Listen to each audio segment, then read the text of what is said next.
Okay, so my name's Adam Thompson. My presentation is over music generation using neural networks, and I will be discussing Google's Magenta API. So the overview of this talk is the introduction, the implementation. Then I end with the limitations. It's a fairly new API, so there's still a few limitations that we have to get past. In June of this year, Google released their newest installment of machine learning applications named Magenta. Like many of its predecessors, Magenta focuses on showing the strength of Google's open source machine learning library, TensorFlow, and to answer the question, can machine intelligence be used to generate art? Uh, Adam Roberts said in a conversation that trying to discuss how it works is by saying that it's basically just seeing what he plays and trying to find what's the most probable note to come after it.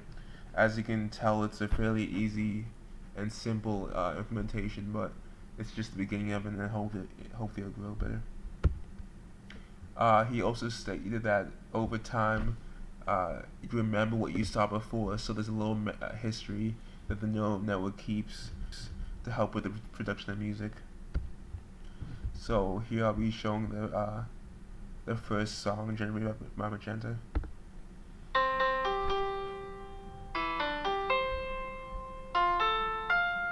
As you can tell, it's a fairly simplistic song. It has a few notes of difference with the melody, but nothing exactly special.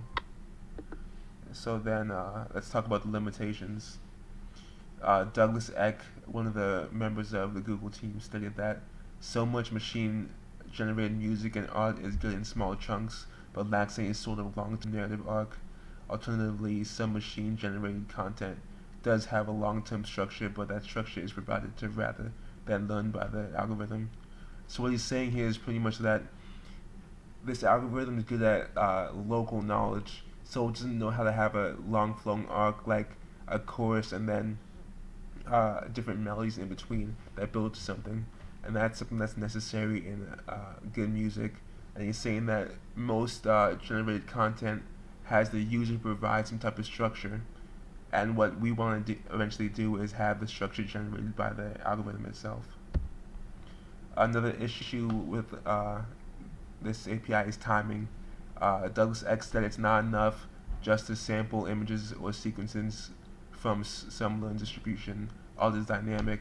So while Magenta was heavily inspired by Google's previous project, Deep Dream, it is in many ways a more complex problem to solve. While it can be quite trivial, relatively speaking, to pair a sequence of notes together, how does one account for timing?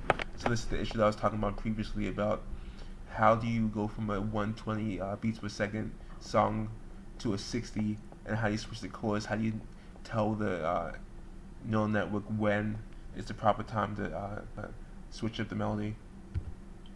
Another issue is the narrative. The design of models that learn to construct long narrative arcs is important not only for music but for language processing, and that's what the Magenta team stated. So that's one of the things that if we could solve this issue with Magenta, we could solve with language processing and so many other issues in computer networks. So that's my presentation. Thank you.